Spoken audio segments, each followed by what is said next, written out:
hear me in the back? All right, hold on now. See, Rev, it's not just you.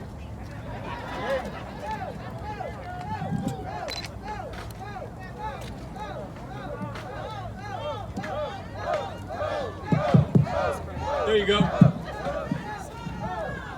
All right, y'all, can you hear me now? Can you hear me all the way in the back? Give it up again for the Reverend Raphael Warnock, one of two of the next United States Senators for Georgia. Can you imagine Georgia? Can you imagine the message that it will send to the nation?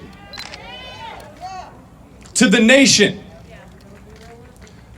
To send to the United States Senate to speak for us, the senior pastor at Ebenezer Baptist Church. Can you imagine the message that will send to the nation?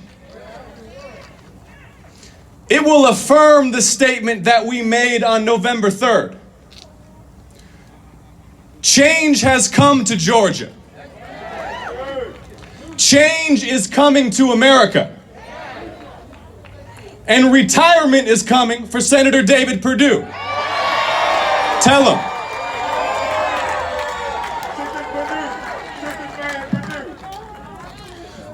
We have better things to discuss this evening than David Perdue and Kelly Loeffler, don't we, Rev? But if you'll just humor me for a moment, has anyone seen David Perdue?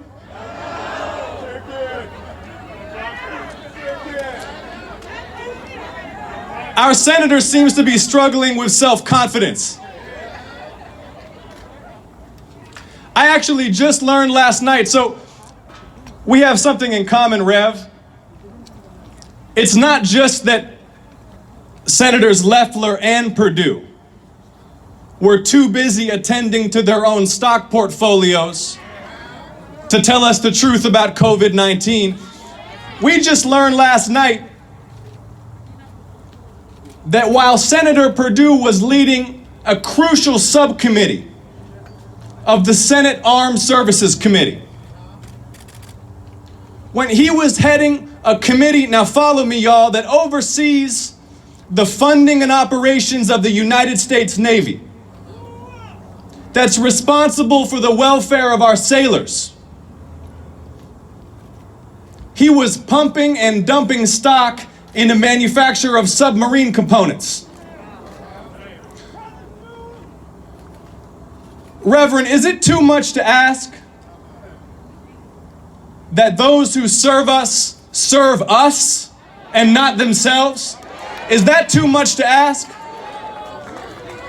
Now see, Senator Perdue doesn't want to come out in public and answer questions about this.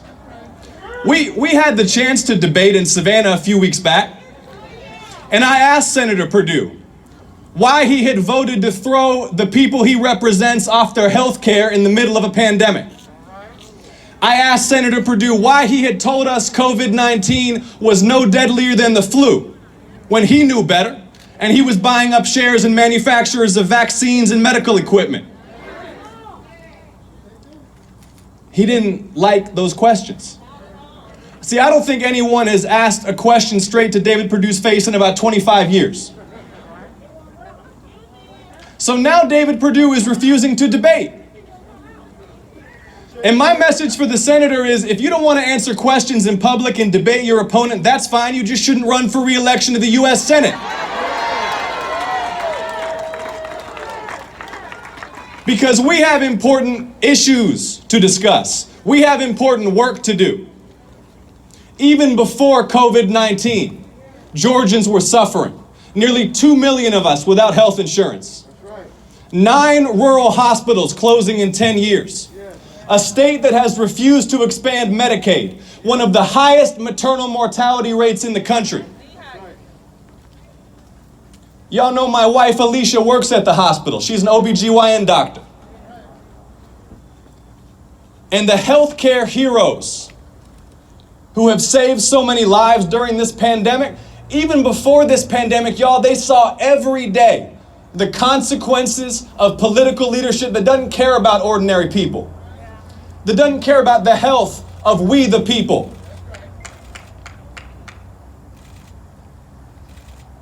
See, what we deserve and demand is not that complicated. What we believe is that every family needs affordable health care, housing, education without debt, dignified work that pays a living wage, equal justice under the law regardless of race and regardless of class. It's not that complicated. But as long as we have public servants who are looking out for themselves, who see high office as nothing more than a chance to become wealthier, who are returning home now this Thanksgiving, as millions of families are about to celebrate this holiday without family. They return home empty-handed for us. They have not passed financial or economic relief for ordinary people since the middle of this summer, because they don't care about ordinary people, because they believe they're entitled to these Senate seats. That's why they won't come out in public and debate. That's why they use their offices to enrich themselves. And the message that we will send is that these seats do not belong to David Perdue and Kelly Loeffler. These are the people's U.S. Senate seats. And on January, we will claim these seats for the people. We have important work to do. So what I'm asking you, Clayton County, is, are you ready to work? Are you ready to work? Are you ready to organize and mobilize and register voters and turn out the people like we've never done it before to win these 2 Senate elections? Because the stakes are high. There are hundreds of thousands of lives hanging in the balance, y'all. Millions of jobs and homes and livelihoods hanging in the balance. Whether we are able to pass a new Civil Rights Act and a new Voting Rights Act, that hangs in the balance. Whether we're able to invest in infrastructure and clean energy to save our environment and build this economy and create jobs here in Georgia, that hangs in the balance. Whether we protect the privacy of women's health care and Roe v. Wade, that hangs in the balance. So I want you to know that I'm grateful to you. I want you to know that I don't take your support or your hard work for granted. I want you to know that I'm here to ask for your vote, to ask for your support, to ask you to get everybody you know out to the polls, not for my sake, but for the sake of our community, for the sake of our state, and for the sake of our nation. So y'all, if you are ready to organize the most ambitious turnout effort in Georgia's history, make some noise right now. If you are ready to work, make some noise right now. Make sure they hear you all the way from here to Washington. Make some noise right now. And now I want to ask, Reverend, will you join me again on the stage so we can greet the people and get ready to work? Thank you so much, Georgia. Thank you, Jonesboro.